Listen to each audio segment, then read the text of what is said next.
मैं सुरजीत जाखड़। आज हम लोग इलेक्ट्रोस्टैटिक्स के नेक्स्ट टॉपिक को लेकर हम लोग यहाँ भी डिस्कस करते हैं। हमारा कल का जो टॉपिक था वो था इलेक्ट्रिफिकेशन और इलेक्ट्रोस्टैटिक्स की डेफिनेशन।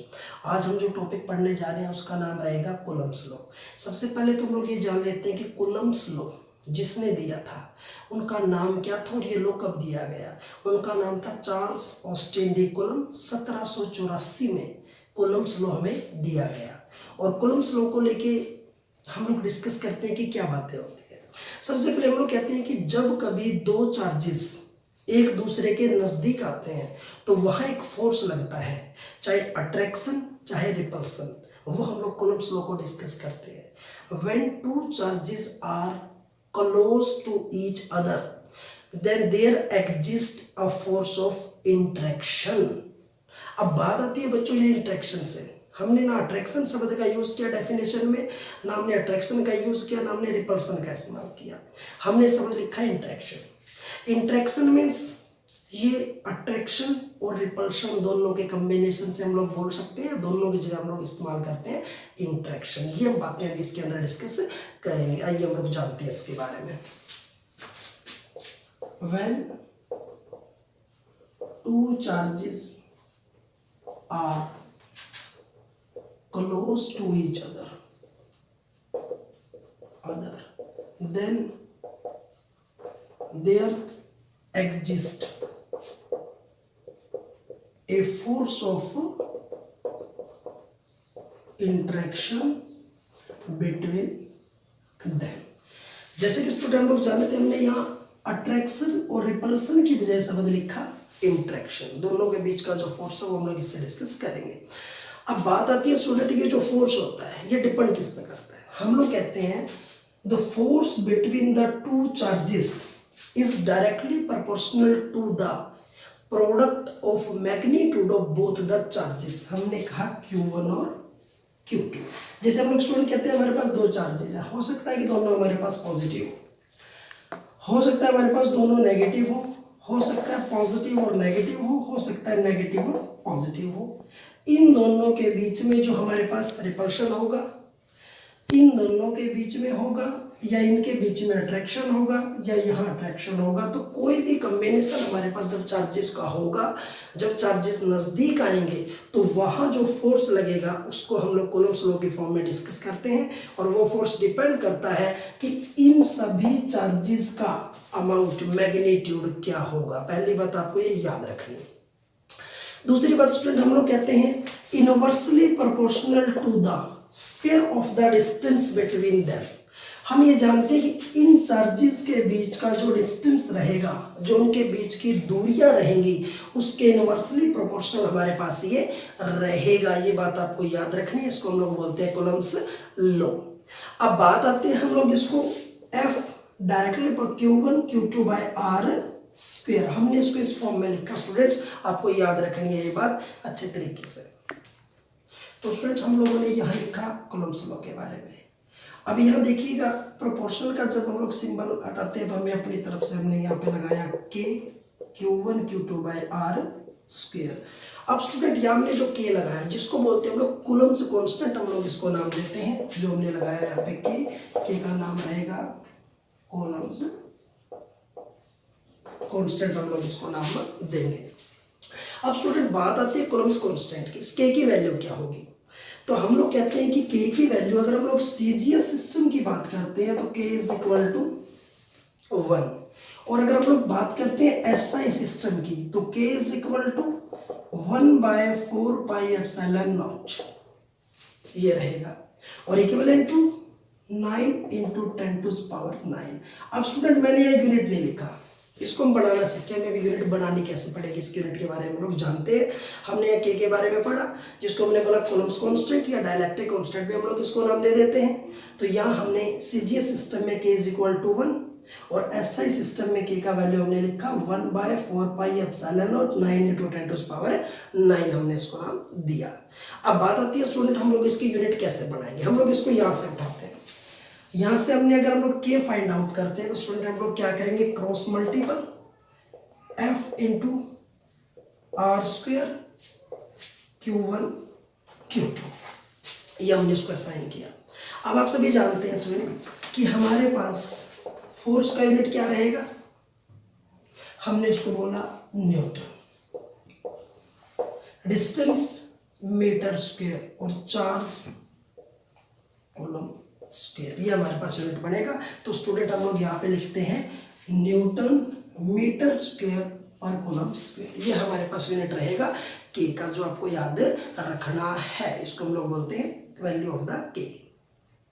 तो स्टूडेंट देखिएगा यहाँ से, तो इट मीन्स कूलम्स लॉ हमारे पास कहता है कि 1/4πε0 Q1 Q2 by R square, इसको हमने नाम दिया कूलम्स लॉ, हमारे पास ये रहेगा। अब बात आती है स्टूडेंट, हम लोग डिस्कस करते हैं डायमेंशनल फॉर्मूले के बारे में। डायमेंशनल फॉर्मूला क्या रहेगा, हम लोग के बारे में डिस्कस करते हैं। तो हम लोग उसको क्या करेंगे, हम लोग यहीं से उठाएंगे जैसे हमने अभी उठाया था। हम यहाँ से अगर के फाइंड आउट करते हैं तो हमने क्या लिखा, F इंटू आर स्क्वायर, और यहाँ रहेगा Q1 Q2। आप सभी जानते हैं कि फोर्स का dimensional formula M1 L1 T-2, distance square है तो L2, और चार्ज का A1 T1 का स्क्वायर हमारे पास ये रहेगा।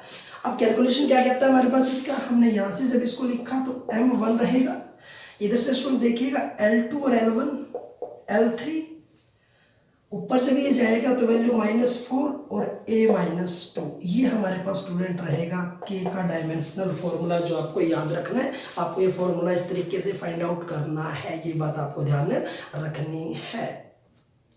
देखिए स्टूडेंट, अब हम लोग जानेंगे परमिटिविटी के बारे में। परमिटिविटी, जिसको हमने नाम दिया है परमिटिविटी। वैक्यूम की हम लोग बात कर सकते हैं, फ्री स्पेस हम लोग बोल सकते हैं, IIVI परमिटिविटी। अब स्टूडेंट परमिटिविटी के बारे में बड़ी नोट करने की बात होती है कि परमिटिविटी आखिर चीज क्या होती है, हम लोग इसको अच्छे से जानेंगे। सबसे पहले हम लोग कहते हैं कि परमिटिविटी रेसिप्रोकल, जो उल्टा होता है के का, क्योंकि हमने इसको ऐसे लिखा था अभी, k = 1/4πε0। तो हम लोग ये कह सकते हैं कि ये दोनों एक दूसरे के रेसिप्रोकल रहेंगे, उल्टे रहेंगे। तो जो यूनिट के की थी वो उसकी रेसिप्रोकल होगी। तो हमने के की जो यूनिट पढ़ी थी वो क्या थी, newton metre square by coulomb square. तो इसका रेसिप्रोकल उल्टा क्या होगा हमारे पास, ये हो जाएगा कूलम स्क्वायर, और इधर से रहेगा बाय न्यूटन मीटर स्क्वायर। आपको ये याद रखना है, ध्यान रहेगा। दूसरी बात स्टूडेंट, हम लोग बात करते हैं डायमेंशनल फॉर्मूला। अभी हमने यहाँ देखिएगा के का डायमेंशनल फॉर्मूला हमने क्या लिखा, M1 L3 T-4 A-2। अगर हम लोग इसको परमिटिविटी की बात करते हैं तो हमें इसको रेसिप्रोकल लिखना पड़ेगा, -1 L-3 T4 A2, ये हमारे पास रहेगा, जिसको हमने नाम दिया है परमिटिविटी का डायमेंशनल फॉर्मूला। क्योंकि परमिटिविटी और के एक दूसरे के रेसिप्रोकल होते हैं, एक दूसरे से उल्टे होते हैं। अभी मैं आपको ये भी बताऊंगा कि एग्जैक्ट मतलब परमिटिविटी का क्या होता है, हम एक एग्जाम्पल के माध्यम से इसको अच्छे से जानेंगे। अब बात आती है वैल्यू क्या होगी परमिटिविटी की। तो स्टूडेंट्स, हमने इसको बोला 8.85 × 10⁻⁻12 coulomb square by newton metre square, हमने इसको बोला है परमिटिविटी। हम लोग इस वैल्यू को नाम देंगे, जो आपको याद रखना है।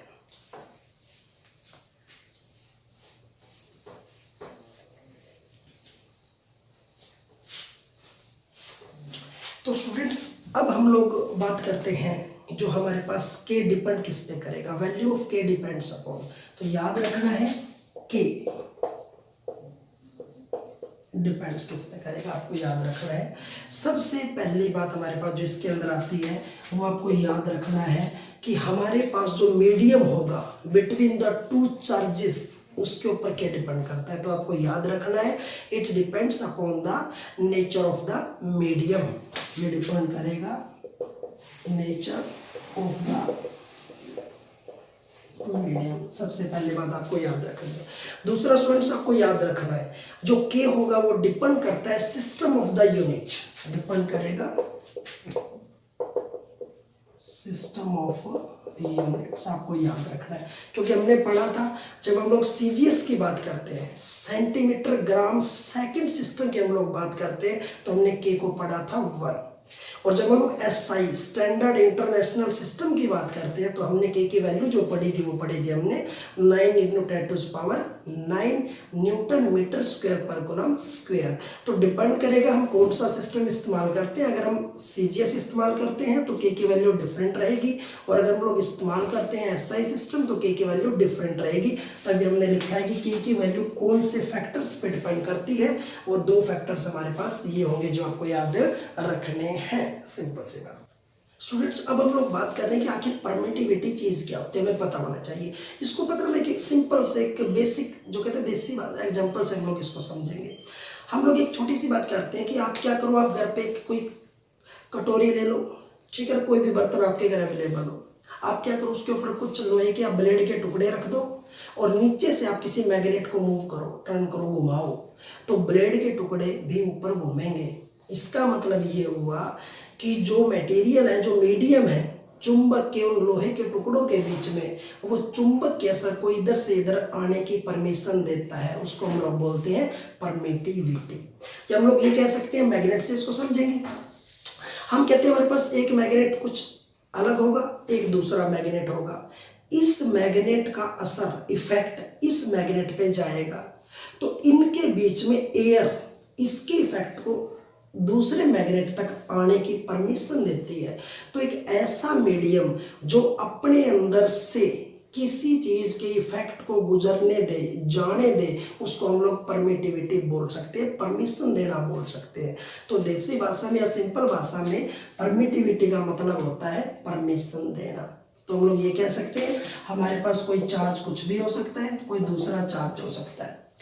इस चार्ज का जो इफेक्ट रहेगा वो इस चार्ज के पास पहुंचेगा, डिपेंड करेगा इनके बीच में जो मीडियम है वो उसको परमिशन अलाउ करेगा या नहीं करेगा। उस परमिशन को हम लोग बोलते हैं परमिटिविटी। तो हमने इसकी डेफिनेशन क्या दी, it is the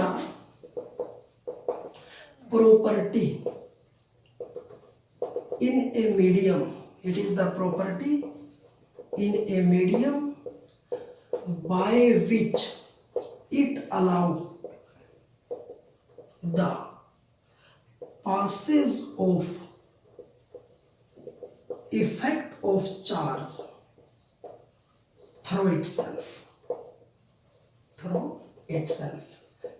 it means बेटा कोई ऐसा मीडियम जो अपने अंदर से चार्ज के इफेक्ट को पास करने देगा, उसको हम लोग बोलते हैं परमिटिविटी, जिसका एग्जैक्ट मतलब हमारे पास होता है। ये आज का हमारा जो वीडियो था वो कूलम्ब्स लॉ को लेके टोटली हमारा फोकस था। तो आप इसको देखते रहिएगा। नेक्स्ट वीडियो में हम लोग फिर मिलते हैं। हमारे चैनल को वॉच करते रहिएगा। आगे हम लोग न्यूमेरिकल पार्ट के साथ में मिलेंगे। Thank you.